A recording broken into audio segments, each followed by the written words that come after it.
yesterday I saw a clip of Elizabeth Gilbert talking to Oprah, and she was talking about when she became rich after writing Eat, Pray, Love, and she didn't know how to. She didn't feel like she deserved the money. She always thought that she would be a starving artist. And it was the starving artist that kind of like, I'm not saying it irritated me, because I'm like, why should you want to be a starving artist? But also, how can you work to your best if you're starving? How can you produce your good work if you're constantly thinking about, I need food, I need to pay the bills, I need to do this, I need to do that? Yeah, her version of starving clearly was not, her version was a sort of, I imagine,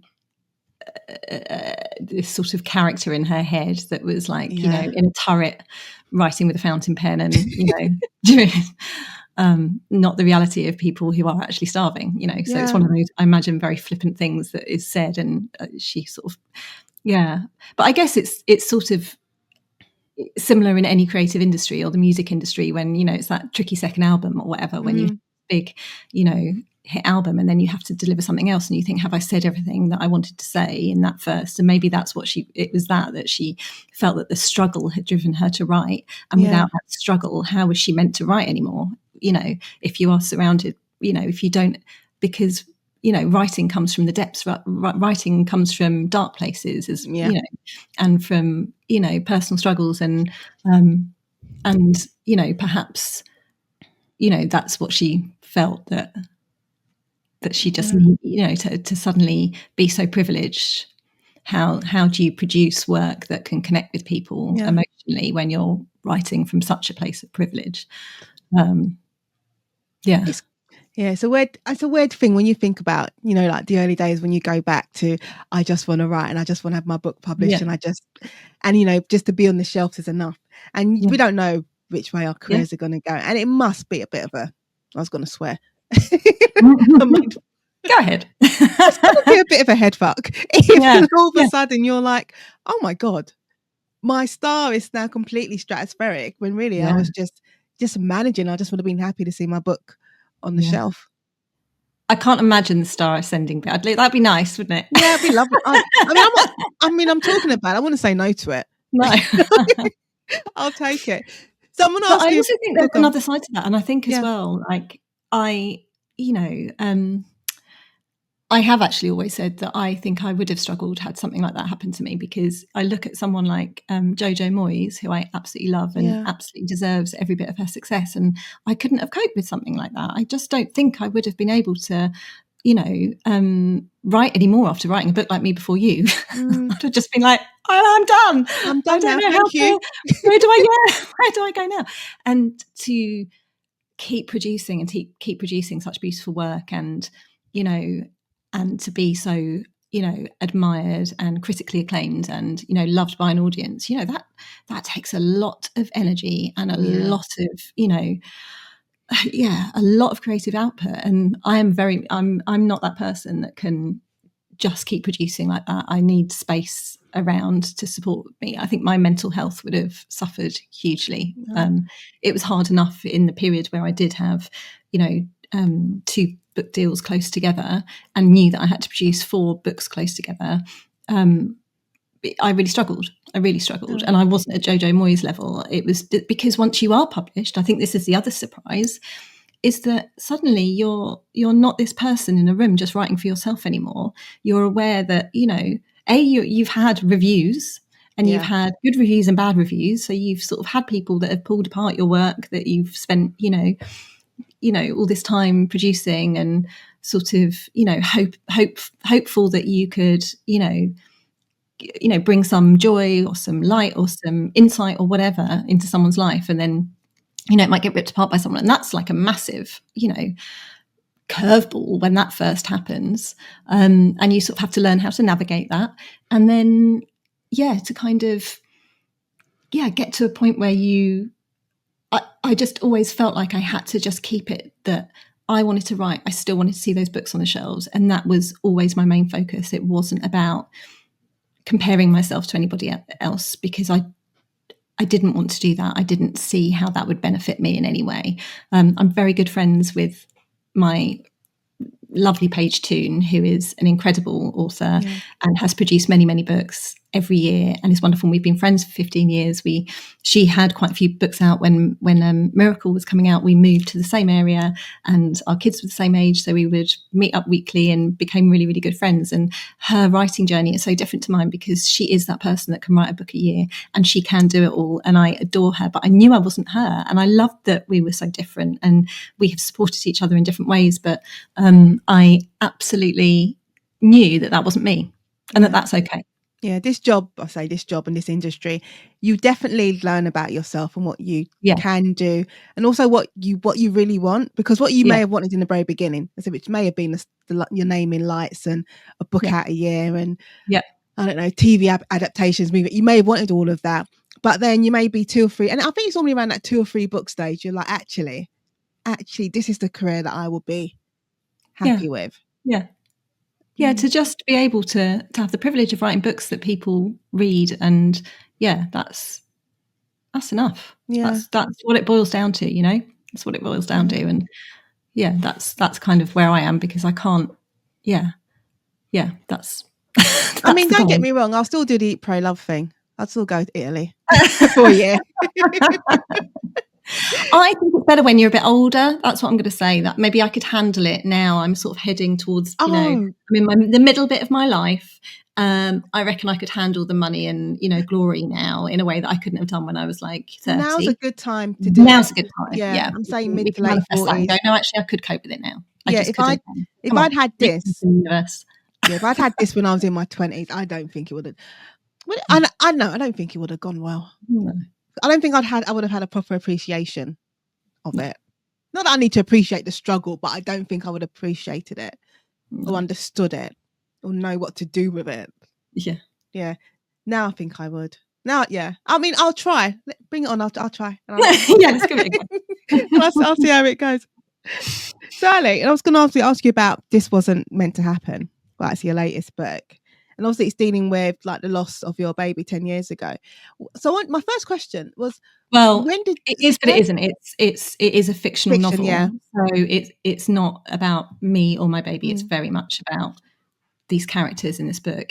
I wrote it because I had this experience of baby loss 10 years ago, where my baby girl was born 23 weeks and 5 days into my pregnancy, and it changed everything, changed my entire life and made me step back from my writing career. And within the years after that had happened, I obviously became part of a community that I had never dreamt I would be. I had 2 children before Poppy died, and I realised that these stories, this community, this experience that we all shared in whatever form or way that we had shared it, was so vast. The statistics were so high that 1 in 4 pregnancies end in miscarriage or stillbirth, and that this happens to so many women and to so many couples, and it just wasn't talked about. It just wasn't. A decade ago, the conversation has moved on a lot in the last decade, but 10 years ago, there really was very, very little. It was an echo chamber, and this huge seismic experience that changed my life in a way that I couldn't have even fathomed, sent me on a journey of absolute grief and loss and devastation, but also on a path back to refinding myself and working out what I wanted and working out what life was about, and examining like relationships and what my values were and how to survive the unimaginable, and how when you are given this huge trauma and tragedy in your life, how you go on. And within that experience, I realised that the place that I'd always turned to for comfort, fiction, the place that I'd always turned to ever since I was a child to find a way to make sense of the world, to find a way to either, work out things that were happening in my life or find empathy for other people's journeys, I couldn't find this story there. And I And I looked and I looked and I looked, and I couldn't find this, what I felt was a universal love story about infinite love, and about how you learn how to parent a child who isn't here, and how it affects everything and everyone around you. And I thought, if we have memoirs, we have people's real life experiences. If you're going through this, then there were blogs that you could find. There are people that talk about their own experience. But for me, fiction is the place where you don't have to have had that experience to walk the path of the person that is going through it. And for me, it felt like by creating a story in fiction about a couple who experienced the stillbirth of their baby boy, and that happens at the very beginning of the book, and then you have the honour of going on this journey with them, I felt that it would somehow reach people who would then be able to support those who were going through it, but also make those people feel seen. So they didn't feel like I did 10 years ago when I looked for my story and I couldn't find it. And I felt even more invisible and even more silent and even more isolated as I did when it happened. Yeah, I think it's so important for anyone reading like your book and others like it, is that whether the subject matter is, whether it is grief, that it's not seen as just a plot device, that it just feels as this is the story and we're going to start here and whether it ends here, but this is the story and not just a plot device. So like the question I was going to ask you was that when did you know that you was ready? It took a long time. It was actually 4 years after she had died and a year after my little boy was born. So I did go on to have another baby. That had been my focus for a really long time, but also I knew that I couldn't write about it until I survived it myself and had lived through the grief to be able to write from a place of strength and I guess wisdom about what that journey was like. And I don't mean in that I'd got over it, because you never get over it, but survived it and found a way through it and found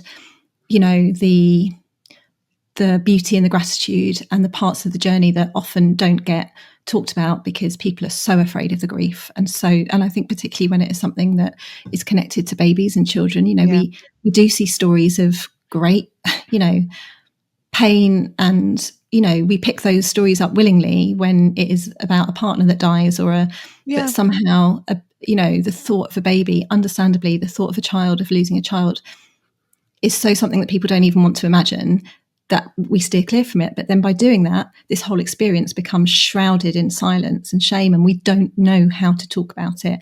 And I think fiction should teach us gently and guide us gently how to do that. And that's the biggest hope that I have for this book, is that those who choose to pick it up and know what it's about are doing so because they're going, right, I'm ready to be gently led through the story. And it is gently led because I knew that I could do that. I knew that I could guide you without throwing something unexpectedly, to the reader, that you were going to know what was going to happen to this couple from the first page.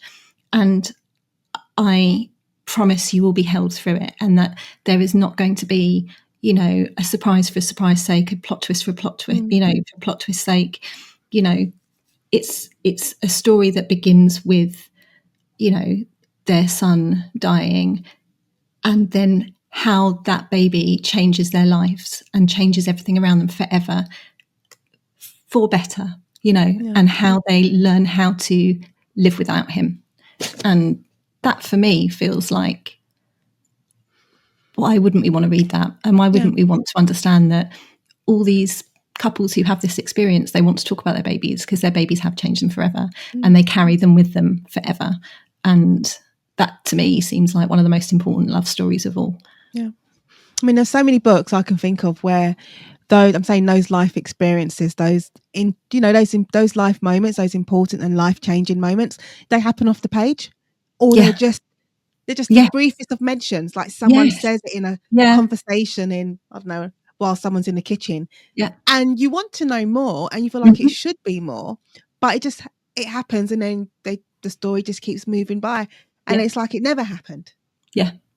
And I've always loved books that deal with our big human experiences. I mentioned me before you were, earlier, and I know that Jojo Moyes, struggled to kind of sell that book to publishers. Like, how do you sell a story about, someone who wants to end their own life? Like, that's not that's not, You say it's not a crowd pleaser. Yeah, exactly. And nor is this book, and I'm fully aware of that. And I'm not comparing it to Me Before You for that, in that it will be this big bestseller. I know it won't, but what I hope it is the story that reaches the people who need it, and perhaps the people around them, and creates a conversation and a language with which to talk about big, deep human feelings of grief and loss, which we will all experience. And if we keep trying to turn our backs on them, if we keep trying to push them into the shadows, then we will never know. And actually, on the cover of the book, there is, this kintsugi heart, which is, a broken heart that is filled, the cracks are filled with gold, because that to me is the journey. Your heart is actually broken, but along that journey, the knowledge that this baby has changed you forever, and that you carry this experience and this little being and this memory and this love forever, means that your heart is always going to be broken, but it is put back together with gold, and you are a better person for it, and you're a better human for it, and a better friend and a mother, and more grateful for the life that you have, and understand the fragility of life, and all these, huge things. And that, you want to talk, I want to show those cracks. I don't want to hide them. I want people to see them, and I'm happy to talk about them, and I'm happy to talk about my daughter and my experience, and I will always be happy to talk about her because she existed. Yeah. But she's not this story. This story had to be someone else's. It's Sophia Maury's, because then it can be anyone's. Yeah. It doesn't feel like, I mean, someone can correct me if I'm wrong, but I suppose if it was a memoir, I don't know, some people might feel like they're invading your life. And this way it's open to everyone. This is like an intimate kind of, the door, a door that is firmly shut during the grieving process of something like this, when all this stuff is going on behind closed doors and you're trying to survive something and no one sees that, and you just sort of re-emerge from the trauma and the shock and try and be as normal as possible to make everyone around you comfortable.